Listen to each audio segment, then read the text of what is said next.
Hello, amazing English learners, and welcome back to Easy English Tales. Let me ask you a question. Imagine you have a very good job. You make a lot of money, you are successful, and your future looks safe and secure. Now, imagine you see a new opportunity, a crazy idea that no one has tried before. This idea is very risky. To follow it, you have to leave your safe job, move across the country, and start something new from your garage. Most people would say, no, that's too risky. But what if you did it? What would happen? Today, we are going to tell the true story of a man who did exactly that. His name is Jeff Bezos, and his crazy idea became a company we all know today. Amazon. Now, this video is made specially for you to learn English. Listening to this incredible story will help you practice your listening skills and learn many new words about business, technology, and success. I will explain the new words right inside the story, so it will be very easy to understand. By the end of this video, you will know the step-by-step story of how a small online bookstore started in a garage became one of the biggest companies in the entire world. So, what was the one fact that made Jeff Bezos quit his great job? And how did a simple bell play an important part in Amazon's early days? Let's find out. Our story begins in the year 1994 in New York City. Jeff Bezos was a very smart and successful young man. He worked on Wall Street, which is the center of finance and big money in America. He had a top job at a powerful company. He was very good at his job, and he was making a lot of money. His life was comfortable. He had a clear path to an even more successful future. From the outside, it looked like he had everything. But Jeff was also very observant. He was always looking at new ideas and new technologies. And in 1994, he noticed something incredible. He read a report that said the internet was growing at a rate of 2,300% per year. 2,300%. That number was amazing. It meant that this new online world was expanding faster than anything he had ever seen.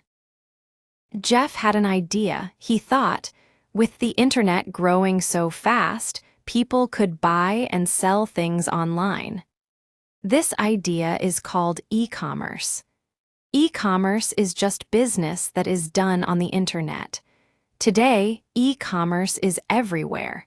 We buy clothes, food, and electronics online all the time. But back in 1994, it was a very new and unproven idea. Most people still went to physical stores. Jeff saw a huge opportunity. But to chase this opportunity, he had to make a very difficult choice. He had to leave his comfortable, high-paying job. He talked to his boss about his idea. His boss listened and said, "That sounds like a good idea for someone who doesn't already have a good job." His boss told him to think about it for 2 days. Jeff thought about his life. He imagined himself when he was 80 years old looking back. He asked himself, will I regret not trying this? He knew the answer was yes. He would always wonder, what if? So he made the brave decision. He quit his job. Jeff and his wife, Mackenzie, packed up their things and left New York. They drove all the way across the country to the city of Seattle, Washington. Why Seattle? Because it was close to a large book warehouse and had many talented tech workers. Now Jeff had to decide what to sell online. He couldn't sell everything at first. he needed to start with one product. He made a list of 20 possible products, like CDs, computer software, and clothes. But he chose books. Why books? He had a very clever reason. First, there are millions and millions of different books in the world. No physical bookstore, not even the biggest one, can have all of them. But an online store, a virtual store, could. The word virtual means something that is not physically real, but is made by computer software to appear real. An online store doesn't need physical shelves for every book. It just needs a list in a computer. Second, books are easy to ship. They are all about the same shape and are not easily broken. So the idea was born, an online bookstore. He needed a name for his company. At first, he wanted to call it Cadabra, as in abracadabra, like magic. But his lawyer told him it sounded too much like cadaver, which means a dead body. So he looked for other names. He looked in the dictionary and found the word Amazon. The Amazon is the biggest river in the world. Jeff liked that. He wanted his online store to be the biggest in the world. So Amazon it was. In 1995, Jeff Bezos started Amazon.com from the garage of his rented house in Seattle. It was a very humble beginning. There was no fancy office. His desk was made from an old wooden door he bought for a low price. He and a few early employees worked in this small, cold garage. They built the website and wrote the computer code themselves. To know when someone bought a book, they set up a special bell in the office. Every time an order came in, the bell would ring. In the first few days, they would all stop what they were doing and look to see who the customer was and where they lived. It was exciting. But soon, the bell started ringing so often that they had to turn it off. The business was growing.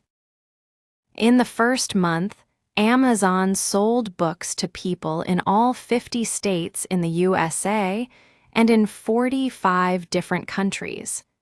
This was amazing, and they did this with no big advertisements. People just told their friends about this new website where you could find almost any book. But this early success brought new problems. They were selling a lot of books, but they were still a tiny company working from a garage. One of the biggest challenges was packing the books to be shipped. At first, Jeff and his employees would get down on the hard, concrete floor to pack the boxes. It was slow and hurt their backs. One day, Jeff said, "We need packing tables." So they went out and bought some. This simple change made them much faster. This was an early lesson for Amazon. Always find a better, faster way to do things. Jeff Bezos had a business philosophy that was very different from other companies. His philosophy was get big fast. He believed that in the new world of the internet, the first company to become very large would be the winner. So, he did not focus on making a profit at the beginning. A profit is the money a business makes after it pays for all its costs, like employee salaries and the things it sells. Most companies try to make a profit right away. But Jeff decided to take all the money Amazon made and put it back into the company to make it bigger and better. He used the money to improve the website, to build large warehouses to store the books, and to hire more people. This was a very risky strategy. For many years, Amazon grew very, very fast, but it did not make any profit. It actually lost a lot of money. Many business experts and people on Wall Street thought he was crazy. They said, "A company that doesn't make a profit will fail." But Jeff asked his investors and shareholders to be patient. He was not building a company for today, he was building a company for the future. He had a long-term vision. Then, around the year 2000, a big crisis happened. It was called the dot-com bubble burst. Many internet companies had started and people invested a lot of money in them, but most of these companies were not real businesses. They had no customers and no way to make money. Suddenly, people realized this, and these companies failed. They disappeared completely. The world lost faith in internet companies. Everyone thought Amazon would be next. Financial experts went on TV and said, "Amazon is going to die." The company's stock price went down and down. It was a very scary and difficult time. But Amazon did not die. Why? Because it was different. It had real customers, millions of them, and it was built on a very powerful idea. Jeff Bezos explained this idea using a drawing. He called it the flywheel. Imagine a very big, heavy wheel. At first, it's very hard to push. You have to push with all your strength to make it move just a little bit. But if you keep pushing, it starts to turn a little faster. And then a little faster. Soon, the wheel has so much momentum that it starts to spin by itself, and it becomes very hard to stop. This was his idea for Amazon. It all started with the customer experience. That means making the customer happy. If Amazon offered lower prices, customers would be happy. If they were happy, they would visit the website more often. More visitors would bring more third-party sellers to Amazon, people who wanted to sell their own products on the website. More sellers meant Amazon had a much bigger selection of products. A bigger selection made the customer experience even better, which brought even more customers. This circle, this flywheel, would spin faster and faster, making the company grow bigger and stronger. This focus on the customer was the secret that helped Amazon survive when other companies failed. After surviving the dot-com crash, Amazon was stronger than ever. Now, Jeff's vision started to get even bigger. He didn't just want to sell books. He wanted to build the everything store. They started selling music, movies, and electronics. Then they added toys, kitchen items, and clothes. The list of products grew longer and longer. Amazon was becoming a place where you could buy almost anything you wanted. But Jeff Bezos was not just a seller of things, he was an innovator. An innovator is a person who introduces new ideas, methods, or products.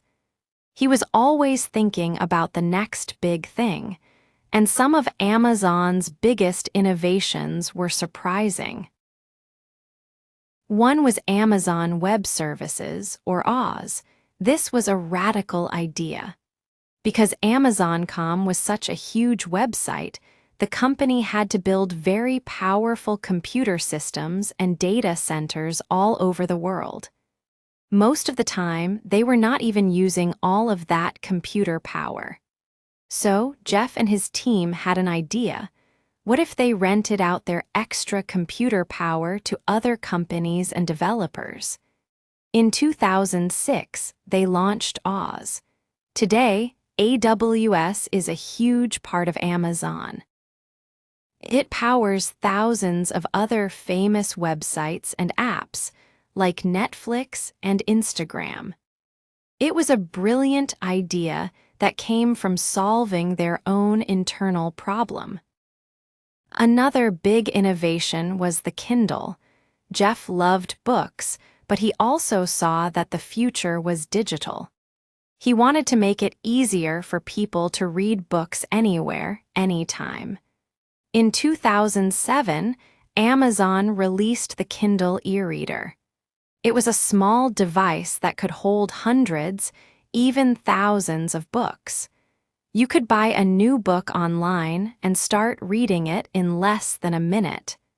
This completely revolutionized the book industry. To revolutionize something means to change it completely, and in a very important way. Then came Amazon Prime. One of the problems with online shopping was waiting for your order to arrive. People wanted their things fast. In 2005, Amazon introduced a new membership program called Prime. For a yearly fee, customers could get fast, 2-day shipping on millions of items for free. At first, people thought this was a crazy idea that would lose a lot of money, but it was a huge success. People who joined Prime started buying almost everything from Amazon because the shipping was so easy and fast. Through all these innovations, Amazon continued to grow into the global giant it is today. The company built advanced warehouses with robots helping to sort packages. They started experimenting with delivery drones. They even started making their own movies and TV shows. The little bookstore from the garage had truly become the everything store. At the heart of it all were Jeff Bezos's core principles. First, customer obsession. An obsession is when you think about something all the time.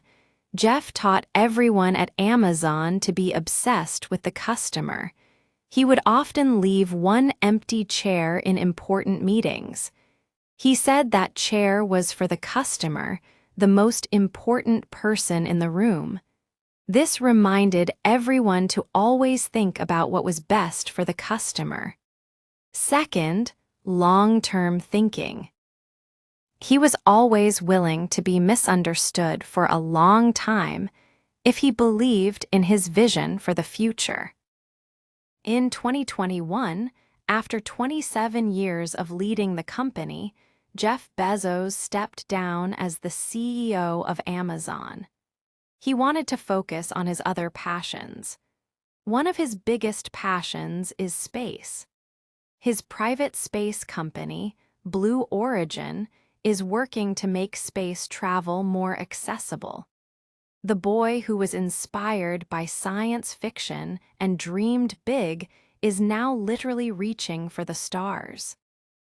The story of Jeff Bezos and Amazon is a story about vision, courage, and never giving up.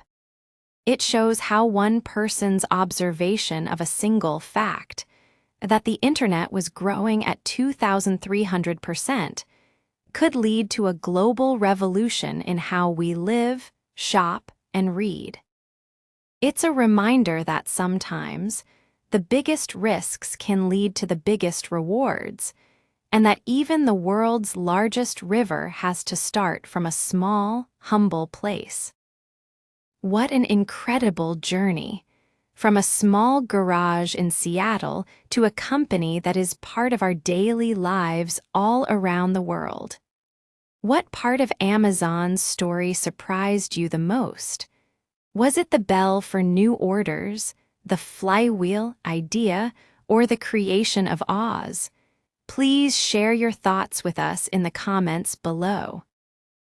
We hope you enjoyed this detailed story and that it helped you practice and improve your English.